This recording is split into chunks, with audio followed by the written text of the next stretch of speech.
preocupen, afilen los oídos. Tiene la palabra el presidente de la Asamblea, diputado Henry Ramos Alú.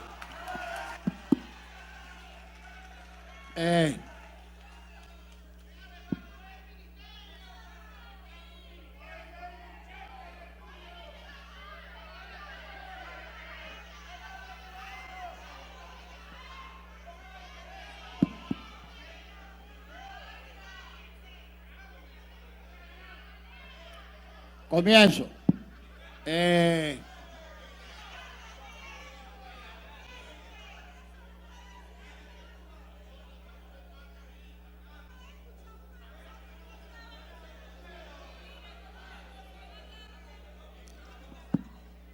Comienzo, colegas diputadas y diputados.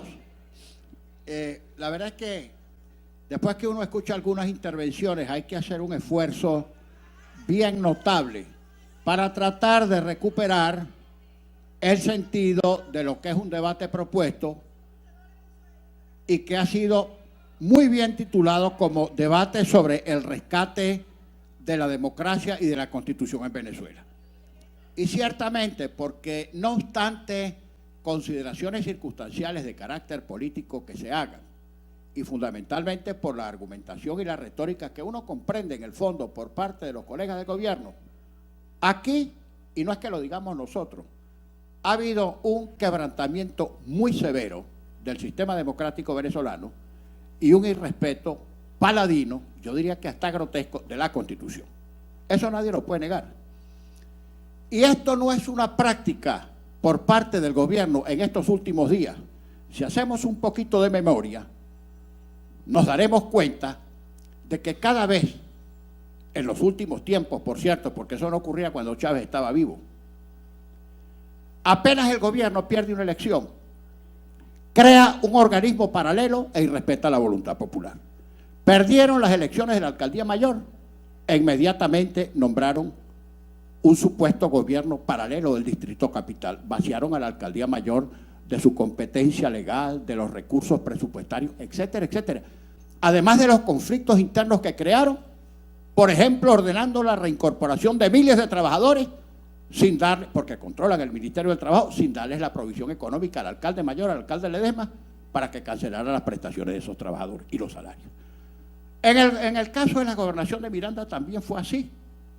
Nombraron un protector del Estado Miranda, vaciaron al Estado Miranda de una serie de recursos presupuestarios y de competencia para dársela a un tal protector, que por cierto es diputado de esta Cámara, quien ya había sido protector de ciertas áreas de la administración de cuenta fallida. Y después, cuando se produjo el resultado de las elecciones del 6 de diciembre, comenzó a perpetrarse la emboscada para hacer de este cuerpo un cuerpo legislativo nugatorio que no ejerciera sus facultades constitucionales. Veamos. Se produce el resultado del 6 de diciembre. El 23 de diciembre, antes de que tomáramos posesión, la asamblea anterior, que no se caracterizó exactamente por debatir, por legislar y por controlar, porque era un apéndice del Ejecutivo, designó los célebres magistrados exprés, 13 principales y 18 suplentes. Incluso tenemos aquí una grabación en la comisión que estudió el caso correspondiente, donde una de las magistradas a quienes se le exigió la renuncia anticipada, que expresó que la presidenta del Tribunal Supremo de Justicia le había dicho: tienes que renunciar anticipadamente porque el gobierno tiene necesidad de controlar totalmente y políticamente el Tribunal Supremo. Ahí ya se sabía lo que se iba a hacer. El segundo zarpazo se produjo el 30 de diciembre, antes de que tomáramos posesión, cuando por una medida cautelar absurda, en vez de iniciar el juicio sin decretar ninguna medida cautelar para no privar de representación un Estado, pues entonces nos cercenaron las 2/3 partes ordenando la desincorporación de los diputados de Amazonas.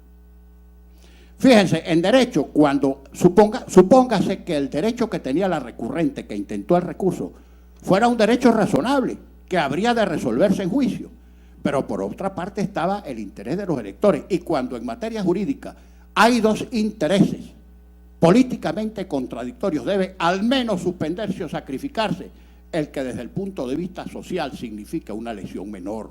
Es decir, ha debido protegerse el derecho de los electores y, en segundo término, debía despacharse el derecho de la recurrente. Si al final tenía razón la recurrente, pues los ciudadanos no estaban ausentes, habían tenido su representación por 8, 7 o 6 meses y se hubiera procedido a nuevas elecciones. Pero no ocurrió así, sino todo lo contrario.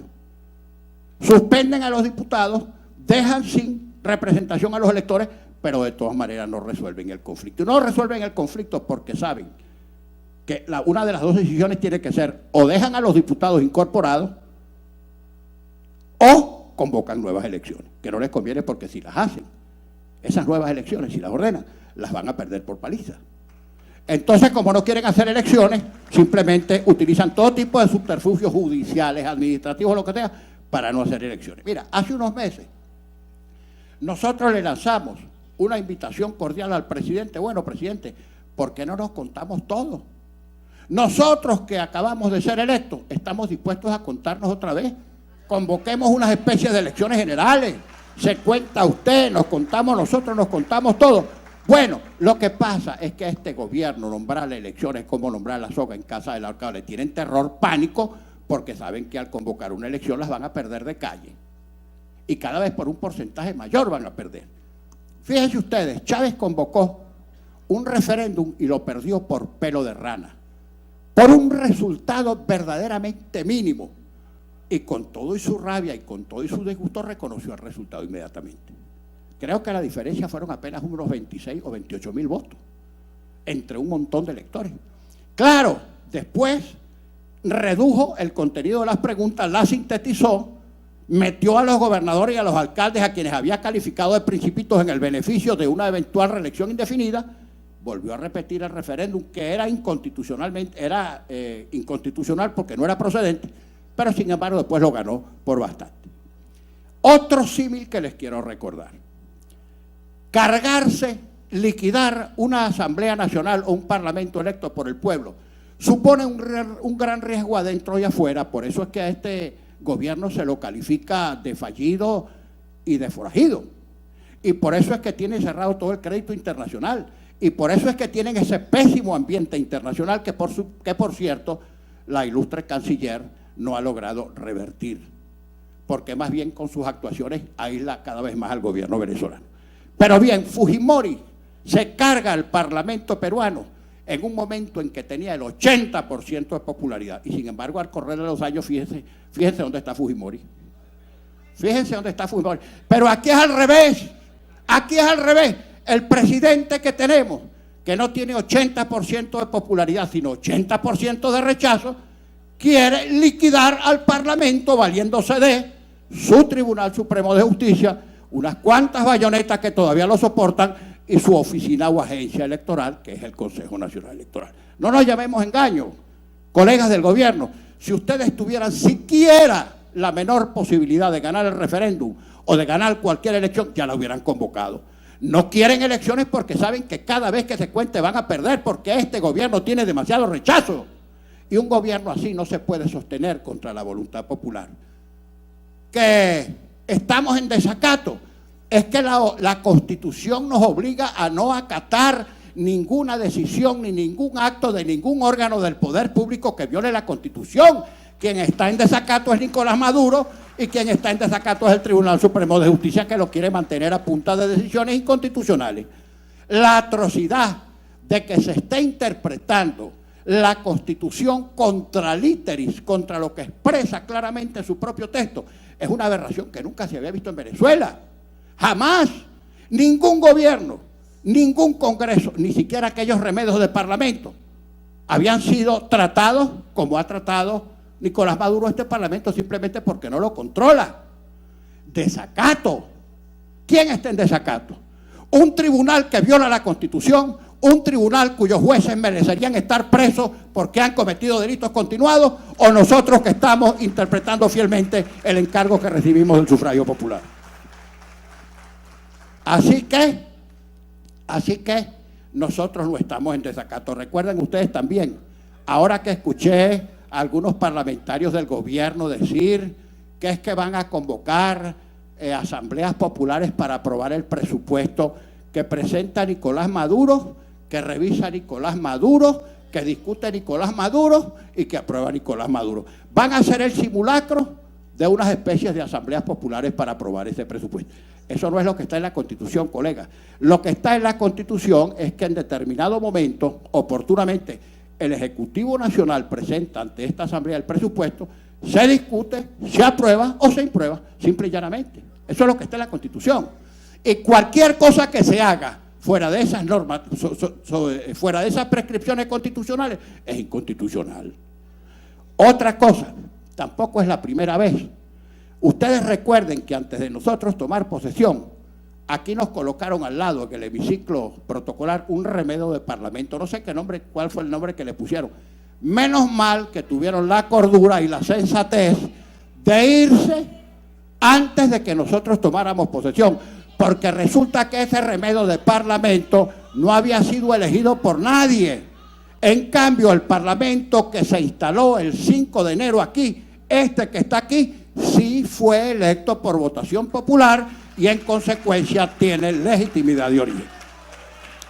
Bueno, mira, la explicación para la violación de la Constitución y para el rechazo o el cerco al único poder público de origen electivo que el gobierno no controla ni controlará, es que tiene miedo porque ve las cotas de impopularidad tan dramáticas que tiene el gobierno.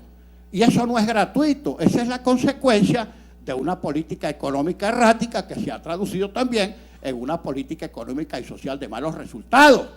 Y cualquier gobierno ante una política que le falla debería corregirla para ver si mejora, pero no, siguen insistiendo y recurriendo a los mismos errores y cada vez las consecuencias van a ser peores.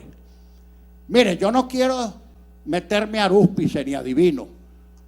Ya lo decía el diputado Freddy Guevara en su intervención. Si las cosas siguen así, uno no sabe dónde van a parar. Puede producirse un estallido social y uno sabe para dónde va a coger, cuál va a ser el cauce.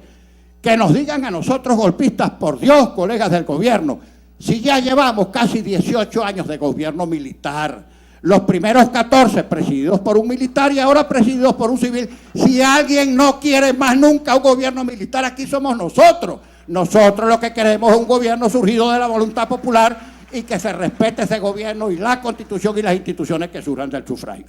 Así es que no nos sigamos engañando y darle vuelta a un debate que no va a tener fin. Estamos seguros que el gobierno no se cuenta porque tiene miedo. ¿Qué dicen, por ejemplo, de las elecciones de gobernadores donde no hace falta recabar ninguna firma ni cumplir con ningún requisito porque están establecidas en la Constitución y tienen que hacerse este año por vencimiento del término? Que el presidente nos dice es que las elecciones no son prioritarias. ¿Cómo que no son prioritarias? Por supuesto que el problema de la comida, que el problema de las medicinas es prioritario. El ser humano seguramente en sus inicios tuvo necesidad primero de comer que de votar o que de deliberar, ciertamente. Pero, señor presidente Maduro, es que aquí, para que la gente pueda volver a comer y a tener medicinas y a tener servicios públicos, es necesario que votemos para que lo saquemos a usted de allí. Mientras usted esté allí, no se va a resolver ningún problema y ese es el dilema. Finalmente, colega, nosotros tenemos que dedicarnos a algunas cosas, no porque estemos actuando per contra ni como reacción, pero miren, ante la arremetida del TSJ, que es una especie de horda que va a hacer simplemente lo que le digan del Ejecutivo y que están en libertad porque aquí no hay administración de justicia, son jueces que merecen ser procesados en vez de estar administrando o impartiendo supuesta justicia. Tenemos que designar a los nuevos magistrados del Tribunal Supremo. No importa lo que pase, vamos a proceder a nombrar gente honorable. Cuando la gente vea nada más en el papel el contraste entre los que vamos a designar y los que están allí, la gente verá la diferencia. No se va a tratar de anónimos obsecuentes, ni de gente votando por sí misma, ni de activistas de ningún partido político que renuncien 24 horas antes de ser convertidos en magistrados. No, va a ser gente con comprobada carrera académica, judicial, docente y con conocimiento jurídico. En el caso del CNE, fue nombrado por omisión legislativa. ¿Sabemos cómo se designó el CNE? Bueno, tendremos que designar otro CNE. En todo caso, ¿qué es lo que se persigue con los magistrados que queremos elegir aquí y con el comité de postulaciones que hemos instalado con todas las de la ley? Compañero Guaidó, que al final ellos digan, no, como ustedes están en desacato, omisión legislativa, y volvemos nosotros a elegir los magistrados. Pues bien, hagamos fuerza, hagamos valer nuestra representación, y aunque este gobierno forajido desconozca las decisiones de esta asamblea, vamos a tomar nuestras decisiones. Y finalmente, convocar un gran movimiento nacional para que sea la gente que diga qué es lo que tenemos que hacer. Vamos a convocar a todos los sectores, a las universidades, a las asociaciones de comercio y producción, a los estudiantes, a los sindicatos, a los trabajadores, a los vecinos, a los de verdad, no a los que le tuercen el brazo o amenaza de perder el cargo público para que vayan a chillar o a gritar lo que el gobierno les ordene. A la gente de verdad, a la gente de carne y hueso, la inmensa mayoría de Venezuela que quiere salir de esto, por Dios, no es un capricho, no es una ocurrencia de la oposición, es una solicitación, es un requerimiento nacional. Y finalmente, porque ahora cada vez que decimos que vamos a la Organización de Estados Americanos o a algún foro internacional, nos amenazan con que nos van a poner presos y nos van a desaforar por traidores a la patria. Yo les anuncio aquí lo que ya hemos expresado a través de los medios de comunicación. Después que se termine el lapso de manifestación de voluntades 26, 27 y 28 de octubre, una comisión de esta Asamblea Nacional, hasta ahora vamos, el diputado Luis Florido, presidente de la Comisión de Política Exterior, y yo, vamos a ir a la Organización de Estados Americanos. No vamos a ir a la OTAN, no vamos a ir al G7, no vamos a ir al Pacto de Varsovia, no. Vamos a ir a un organismo del cual Venezuela forma parte, a consignar allí un informe pormenorizado de la situación venezolana actualizada, con todos estos quebrantamientos, el autopresupuesto, las últimas sentencias del TSJ, etcétera, etcétera, la negativa al revocatorio, etcétera, etcétera, etcétera. Y vamos a pedir que se aplique, que se active un documento del cual Venezuela es signataria, que es la Carta Democrática Interamericana. La aplicación de esa carta, en determinado momento la exigió el entonces canciller Nicolás Maduro a solicitud del presidente Hugo Chávez en el caso de Zelaya. Entonces, ¿por qué si en ese momento, ante una situación calificada por el gobierno venezolano como de quebrantamiento del orden constitucional de otro país, invocaron en ese organismo la aplicación del instrumento? ¿Cómo no vamos a poder nosotros, venezolanos, representantes de este poder elegido por el pueblo, la aplicación de esa misma carta? Porque aquí hay una grave alteración del orden democrático y hay una grave violación de la Constitución. Bueno, nos han amenazado con que eso es traición a la patria, que nos van a quitar el fuero, que nos van a arrojar, a encadenar y a sacar de aquí a rastras por traidores a la patria. No se sigan confundiendo, colegas. Aquí nadie va a correr. Si quieren, no con cadena, entren con fusiles y nos caen a plomo. No nos van a doblar, ni nos van a quebrar.